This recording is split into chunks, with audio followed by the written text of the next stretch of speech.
चतुर्थ मूर्ति श्रीजीव को देवस्नान पूर्णिमा ठारू 108 गरा जल स्नान कर ज्वर में पीड़ित अच्छा सेवायत मान द्वारा चली सेवा साधारणतः देह असुस्थ समय औषध सहित पथि सेवन करिथांती।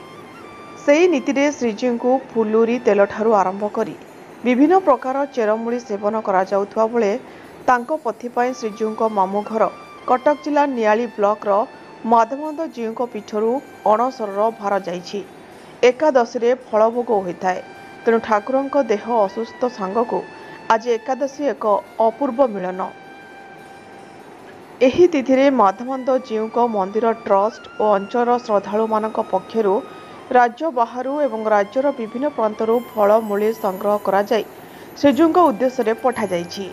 सेव कमला डालिंब अंगूर विभिन्न रकमर आंब पणस नड़िया कदली इत्यादि सांगक फूल कर्पूर मध्य अणसर भार प्रेरण कर माधवानंद जीव मंदिर पूजक कहते।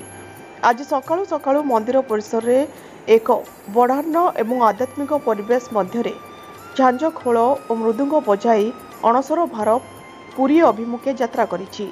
एहाकु सेवन करी श्रीजीव सुस्थ हेबे महाप्रभु। नियाळीरू कैलाश चंद्र पात्रଙ୍କ रिपोर्ट ज्योतिप्रभा न्यूज।